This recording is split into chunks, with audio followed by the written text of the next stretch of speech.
on. She's on. Okay, so in this video, I'm going to do a super abbreviated review on the Ozone Spyder 4. Recently, I did a full in-depth review on the Roadster 4, but the Spyder and the Roadster are essentially the same glider. The Spyder is just the lightweight version. So in order to not be redundant, I'm just gonna do a more brief review on the Spyder and focus more so on what the lightweight material means, who should get the lightweight material over the full weight material. So I'm gonna use my standard review format. I'll hit all the key points throughout this review, just in an abbreviated format. But let's go ahead and unbox this baby. By the way, this is a Spyder 4 24 meter. It's in the new green color scheme. And this exact glider I'm gonna have for demo, or if you want to purchase it, it'll be discounted on my site because I'm gonna pull it out of the bag and fly it right now. The first question on my patented Risky Biscuits Co. review list per se is, what is the Spyder 4? And the Spyder 4 is going to be the second step up from like a beginner glider. The Mojos and the Moxies are the gliders you take your first flights on. The Roadster and the Spyder are the gliders that you can take home after training, after you have 25 to 50 flights. You're more than likely going to be ready to graduate to this glider. Now, like I said, this is lightweight, so immediately you feel this fabric is different. The glider feels lighter, and the risers are actually slightly different. I think everything is the same on this as the Roadster. Trimmers are your printed trimmers. The only real difference, I believe, is the use of soft links.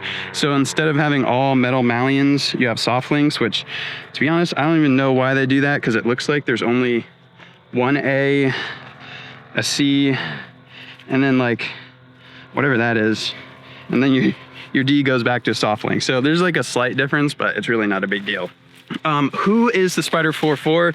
I already kind of said that, but to expand on that, it's for the beginner that just got done with training. They want their next step, their first glider purchase, but it's also, it could be someone's forever wing. Like, it has enough performance that you can have this glider forever and keep up with the majority of other pilots and have no issues.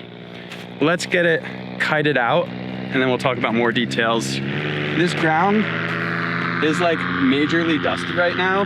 So this is the moment we take the brand new shiny glider and throw it on the dust. No! There's this. It looks so nice. Dude, this material, it feels like, it's almost like the Viper 6 that has that silicone coating. I don't know if they actually use the same exact material, but it feels like it. Dude, yeah, the colors are sick too. Yeah, I'm pretty sure when I was overseas, they said that this green was a new green. Oh, sweet. All the factory folds. Before I throw all this stuff away too, they give you the glider strap, the speed bar, riser bag, and your little accessory pack with some fabric, repair tape, bottle opener. They don't come with the easy bag, but this one's gonna come with it. So if you order the exact glider discounted, I'm including an easy bag with it. What a nice guy. And you have obviously this outer glider bag that no one really uses. Jeez, bro, she looks so shiny and nice. Damn, it's about to get so dusty. I know. Look at that thing. Look at that.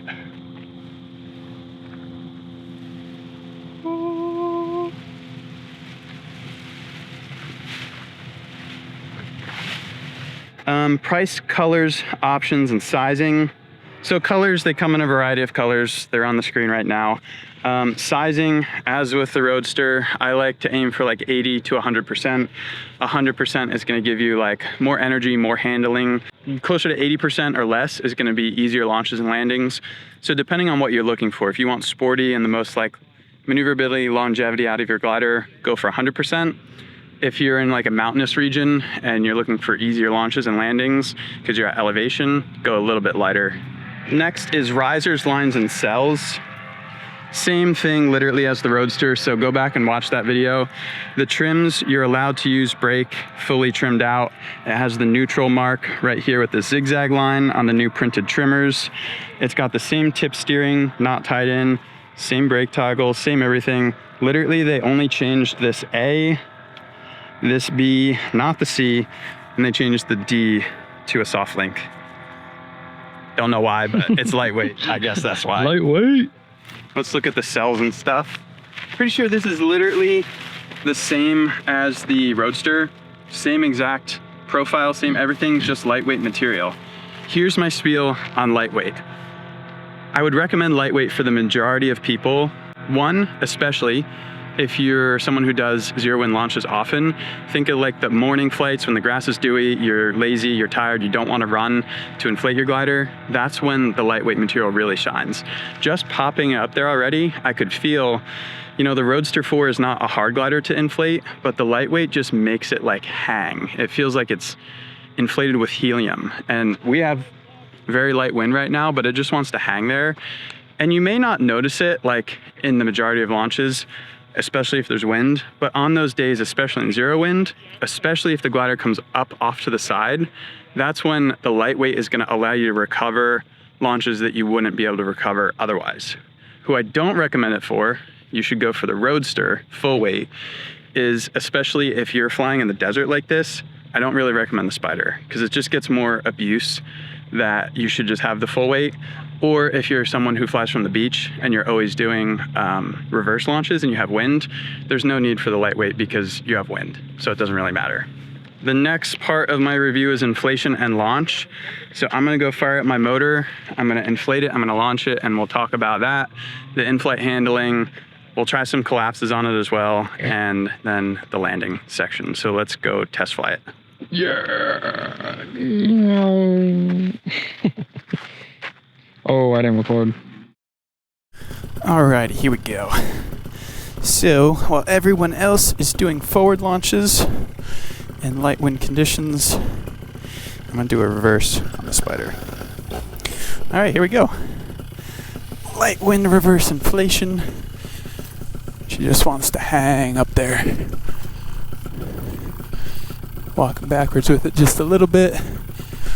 And it literally takes no effort, no brake pressure, and it just hangs.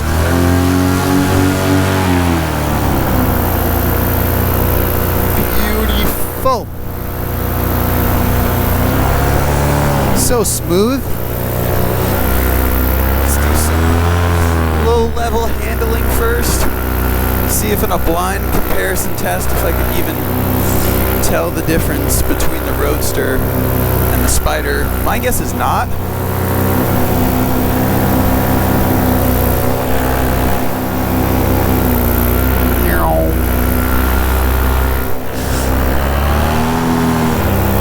Let's see. In terms of handling, I really feel like these two gliders feel pretty much the same. They still have that winglet feel where they're super, like, they want to track straight and not oscillate. When you get into the brake and start throwing it around, they're nice and playful. I think that if there was any bit of turbulence tonight, generally on the Spyder, since it's lightweight, you'll feel the feedback of the turbulence a little bit more. Just because if you think about it, the mass of the actual glider fabric is less, so it's going to dance around in the air a little bit easier than the Roadster, which isn't a bad thing. It's not like it's uncomfortable, it's just different. It doesn't mean that this glider is going to collapse any easier or reinflate any harder or any of that. It's literally the same. It just feels a little bit twitchier, I would say, in turbulence because it's lighter.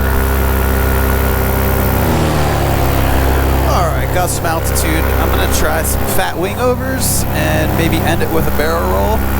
I feel like I'm expecting this to be pretty much the same as the Roadster. Nice handling, especially for a 24 meter. Big over the top wing over. Let's try like a kind of barrel roll. Yeah, the barrel rolls, because it's such a big B-rated glider, you can't really get them flat like you can on like a small reflex glider, or a slalom glider I should say, but you surely can barrel roll kind of down at an angle. Dang, yo will not even understand because the GoPro never does it justice, but tonight's a full moon and it's just peeking over the mountains just as our sun is disappearing on the other side. Let's see if we can get... Oh, I don't love it, but... Oh yeah, little sat. As that line digs into my hand and my motor dies, I'll do a little restart. Hopefully. Come on, baby. Yeah, that cut into my hand. Nice. So she sats just like the Roadster. Look at that beautiful moon out there.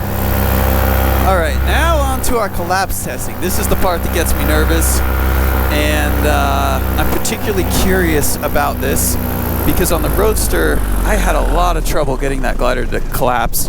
There was so much pressure on the A's, but the actual response to the collapses was pretty anticlimactic. So I'm about to see if the Spyder's the same.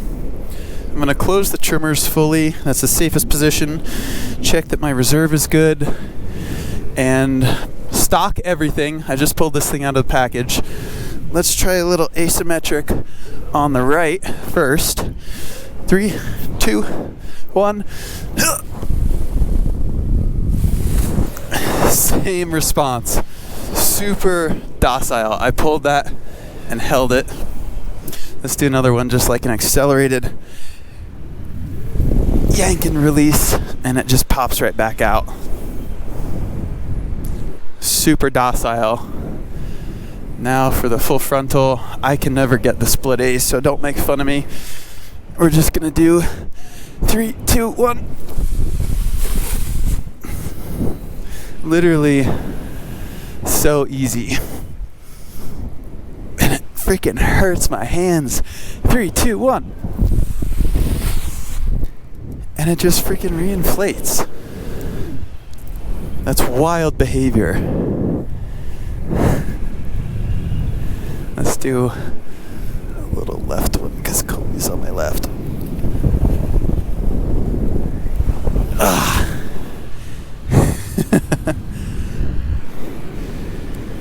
Nice, okay. I think that's satisfactory.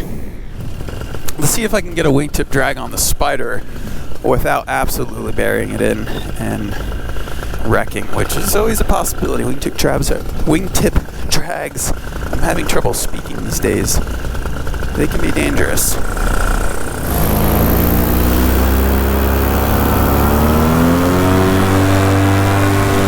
Spyder wingtip drag. There you go. Alright, motor's off.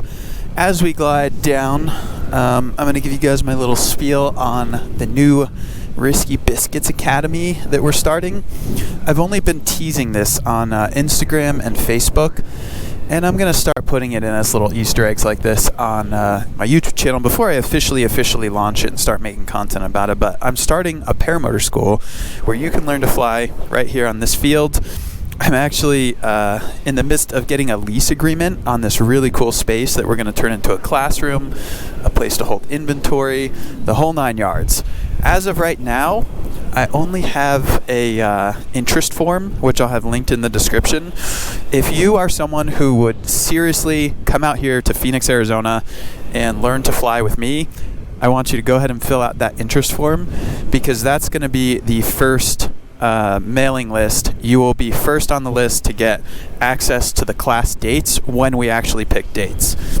I'm planning for that to begin in January of this year, 2026, or next year rather, 2026. Caw. This thing glides pretty flat compared to what I'm used to flying, like 16-meter slalom gliders. They're efficient for what they are, but you come off power and they're a little bit ground hungry. This 24-meter likes to float. I'm just going to do a little brake surge past Colby.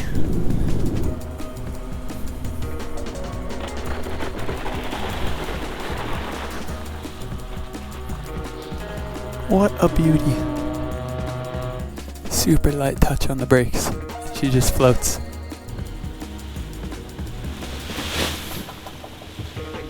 Beautiful. We did it. She's a wee bit dusty now. What? She's a wee bit dusty now. Oh yeah, unfortunately. She's broken. Yeah, she's been broken into the desert. All right, that's all I've got for this one. If you're interested in buying this specific glider at a discounted rate, I'll have a link in the description. If you're interested in any other Ozone glider, I'll have a link for that as well. And if you have any questions, email me info@tuckergott.com. Lastly, if you want to sign up for the course, be sure to fill out that interest form. Hope you guys enjoyed this one. Till the next one, have fun, fly safe, peace.